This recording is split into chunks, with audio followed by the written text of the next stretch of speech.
Assalamualaikum warahmatullahi wabarakatuh. Alhamdulillahirabbil alamin. Alhamdulillah ya kita bisa bertemu lagi meskipun tatap maya. Mohon maaf di minggu ini Bapak belum bisa bertatap muka dengan kalian di sekolah. Mohon doanya semoga Bapak lekas sembuh, lekas pulih supaya kita bisa bertemu lagi tatap muka langsung di sekolah. Mengingatkan saja. Mudah-mudahan semuanya ingat, tidak seperti waktu pelaksanaan ujian praktek kemarin, bahwa minggu depan itu adalah pas tulis. Ya, jadi segala sesuatunya mudah-mudahan sudah dipersiapkan dan Anda semua sudah siap untuk mengikuti pas tulis, meskipun pada pelaksanaannya menggunakan Android ya. Gitu. Jadi persiapkan alatnya, persiapkan mentalnya, persiapkan materinya. Kalaupun nanti ada kendala terkait alat untuk pelaksanaan pas berbasis Android-nya, nanti bisa dibantu difasilitasi, ada lem tersedia di sekolah sebanyak 2 lem, jadi tidak ada masalah untuk pelaksanaan pas, tidak ada alasan untuk tidak mengikuti pas. Kalaupun sakit, segera komunikasikan dengan wali kelas atau ke panitia pas supaya nanti bisa diatur misalnya untuk jadwal pas susulan, atau mungkin kalau dimungkinkan dan diizinkan oleh panitia bisa mengikuti pas secara daring atau bagaimana nanti keputusannya di panitia. Dan yang paling penting mudah-mudahan semuanya sehat semuanya ya, tetap semangat. Akhir pembelajaran semester 1 sudah tidak terasa, 6 bulan ternyata kita sudah belajar, sekarang sudah di akhir. Mudah-mudahan nanti ketika pembagian rapot hasilnya sesuai dengan apa yang kita harapkan. Untuk pertemuan tatap maya kali ini, Bapak tidak akan banyak istilahnya apa ya, untuk materi gitu. Kita refreshing sejenak,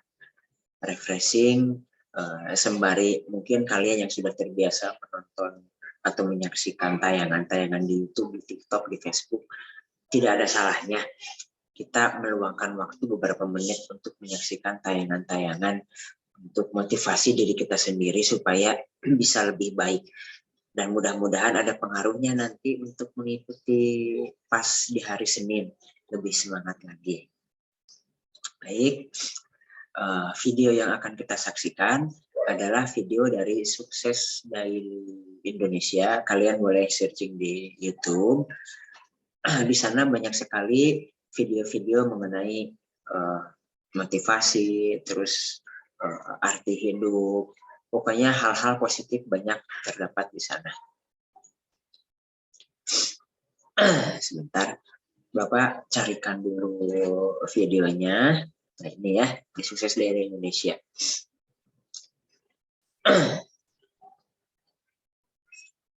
Oh iya, untuk kelas 12, tolong untuk yang semester 5 ini kan terutama untuk yang ingin melanjutkan kuliah dan kerja, ini adalah babak final sebelum nanti diupload di PDSS nilainya. Ya, yang semester 5 ini. Ya, yang pas ini. Jadi, sok sing leres, sing serius, sing semangat. Yang kerja pun sama, karena nanti biasanya di awal tahun atau nanti sebelum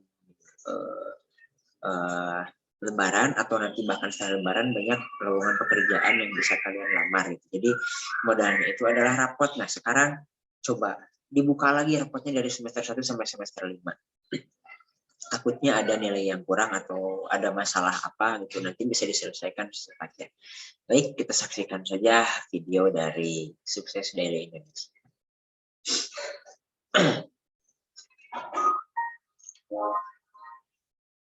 Apakah kamu merasa sedikit tersesat dalam hidupmu?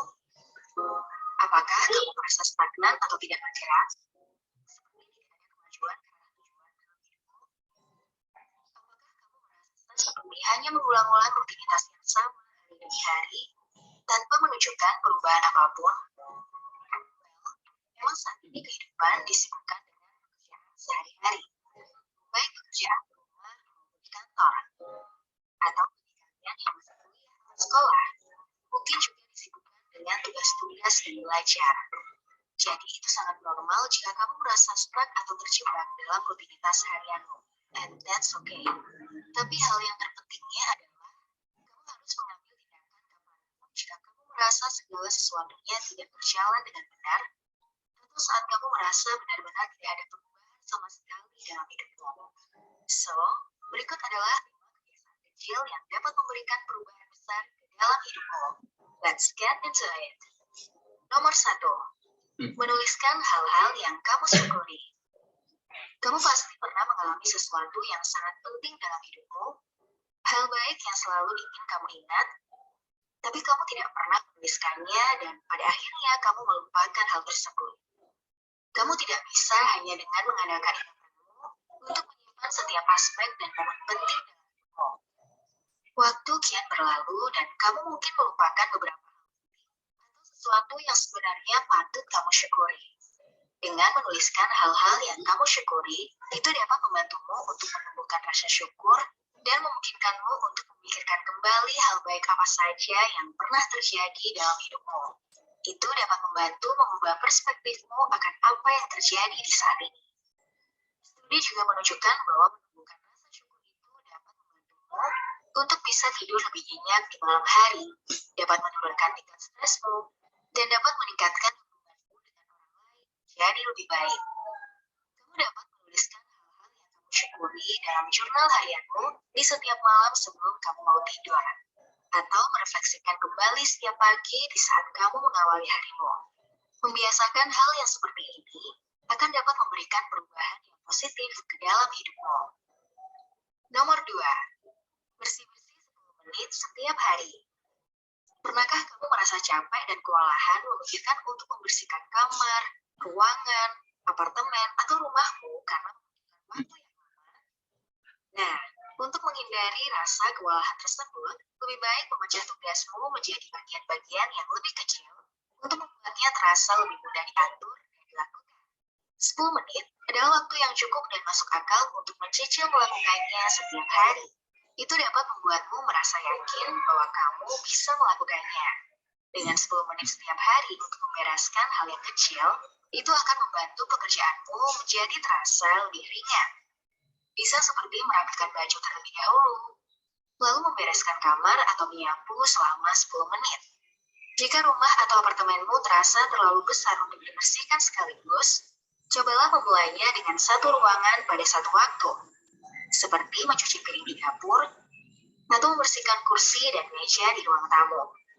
Jika kamu bisa menyelesaikan hal yang kecil dalam 10 menit, itu akan membuatmu menjadi lebih dekat untuk bisa menyelesaikan semuanya pada waktu yang tepat. Dan dengan lingkungan yang bersih, itu akan menciptakan pikiran yang positif pada aktivitas sehari-hari di dalam tempat tinggalmu. Nomor 3. Merawat kulitmu. Apakah kamu pernah merasa tidak percaya diri ketika kulitmu banyak berjerawat atau sedang breakout? Percaya atau tidak, penampilan kulitmu bisa berhubungan langsung dengan perasaanmu. Ketika kulitmu sehat dan bersih, itu dapat membuatmu memiliki perasaan yang baik. Begitu pula sebaliknya. Menurut dokter kulit dan psikolog klinis Richard G. Fried, kulit yang meradang, rambut yang menipis, dan kuku yang rapuh bisa jadi itu adalah manifestasi atau perwujudan fisik dari kondisi mentalmu. Dan perubahan fisik yang tidak diinginkan itu juga dapat berdampak negatif pada perasaanmu, yang itu akan semakin memperburuk kondisi kulit, rambut, dan kukumu, dan pada akhirnya itu jadi menimbulkan lingkaran setan. Itulah salah satu alasan utama mengapa merawat kulitmu sangat penting, karena itu membantu menumbuhkan keadaan emosional yang baik dengan tingkat kepercayaan diri yang tinggi dan pandangan hidup yang positif. Nomor 4. Menerapkan prinsip 80-20. Prinsip 80-20 pertama kali diamati pada tahun 1800-an oleh seorang ekonom bernama William Pareto. Dia mengamati bahwa 80% dari tanah di negara asalnya yang hanya dimiliki oleh 20% orang dari populasinya. Prinsip ini tetap berlaku hampir 200 tahun kemudian, dan bahkan dapat diterapkan pada topik dan bidang lain, seperti pada bisnis dan atletik. Lalu pertanyaannya adalah, apakah prinsip ini bisa diterapkan pada kehidupan kita, dan bagaimana caranya? Ternyata telah ditemukan bahwa sebagai sebagian besar 80% dari kesuksesan kita itu berasal dari 20% pekerjaan yang kita lakukan. Ini berarti bahwa 80% dari apa yang kita lakukan tidak memiliki pengaruh yang cukup besar terhadap kesuksesan kita. Poin utama dalam menerapkan prinsip 80-20 ini ke dalam kehidupan kita adalah dengan mengidentifikasi bahwa 20% dari hal-hal yang kita lakukan benar-benar sangat memberikan pengaruh terhadap hasil kesuksesan kita. Cara sederhana untuk mengidentifikasi 20% dari pekerjaan tersebut adalah dengan membuat to-do list dengan mengurutkan mana saja tugas atau pekerjaan yang paling penting dimulai dari bagian atas sampai yang paling tidak penting di bagian bawah. Lalu, coret 80% dari bagian bawah daftar tugasmu sehingga hanya tersisa 20% yang teratas. Dengan melakukan ini, kamu dapat meningkatkan produktivitas dan efisiensimu dengan memfokuskan semua tenaga dan upayamu pada tugas-tugas yang memberikan pengaruh besar terhadap hasil kesuksesanmu. Nomor 5. Menerapkan rutinitas harian yang efektif. Apakah kamu pernah ketika bangun di pagi hari dengan perasaan lelah dan tidak bersemangat? Ini bisa jadi pertanda bahwa rutinitas harianmu tidak berjalan dengan baik dan efektif. Rutinitas harian bisa dibagi menjadi rutinitas pagi dan rutinitas malam. Rutinitas pagi yang efektif sebaiknya yang dapat menstimulasi tubuh dan pikiranmu dengan dorongan energi dan inspirasi. Tentu setiap orang memiliki rutinitas harian tersendiri yang unik dan tidak sama dengan yang lain. Dan kamu harus menemukan rutinitas apa yang paling cocok untukmu. Untuk di pagi hari, kamu bisa memulainya dengan rutinitas seperti bermeditasi atau sholat bagi yang muslim, atau bisa berolahraga atau jogging lebih awal. Kamu bisa membaca buku atau berita pagi, atau juga memutar video atau mendengarkan podcast sambil bersiap-siap untuk di hari itu. Lalu, bagaimana dengan rutinitas malam yang efektif? Tujuan utama dari rutinitas malam di sini adalah untuk menurunkan stres dengan hal yang dapat menenangkan tubuh dan pikiranmu setelah seharian bekerja atau belajar, dan juga sambil secara perlahan mempersiapkan dirimu untuk tidur. Selama di waktu ini, kamu dapat melakukan hal-hal yang kamu sukai atau berkaitan dengan hobimu, seperti membaca, menulis, mendengarkan musik, ngobrol dengan keluarga atau teman, atau menonton movies atau acara TV yang menenangkan.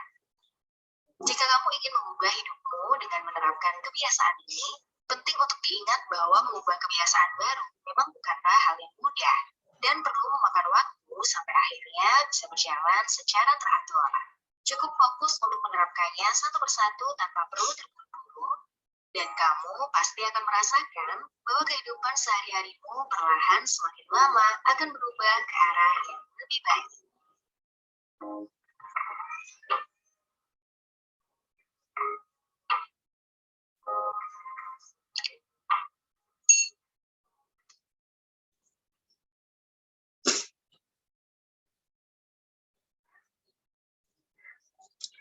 Sudah menyaksikan semuanya, mohon maaf tadi ya ada iklan sebentar. Bagaimana perasaannya? Ternyata ada beberapa hal positif yang mungkin bisa kita coba ya. Bapak juga sebetulnya tadi ketika melihat tayangan tersebut, oh iya, ternyata adalah gitu hal positif yang mungkin akan Bapak coba juga untuk laksanakan. Nah, begitupun dengan kalian, mudah-mudahan dari 5 kiat positif tersebut bisa kalian terapkan. Mudah-mudahan ada hal positif yang dapat berarti dalam hidup Anda dan akan semakin berkembang menjadi hal yang lebih baik. Tetap semangat. Jangan lupa hari Senin adalah pas. Tenang saja, santai saja, tapi jangan terlalu terleha-leha. Dan jangan dilupakan, tetap semangat bahwa pas itu adalah tahapan atau bagian dari jalan kehidupan kalian sebagai siswa. Harus dilewati. Mudah-mudahan hasilnya sesuai dengan yang diharapkan. Cukup sekian dari Bapak. Mudah-mudahan kita bisa bertemu tatap muka secepatnya. Ya, tetap semangat semuanya. Akhirul kalam. Assalamualaikum warahmatullahi wabarakatuh.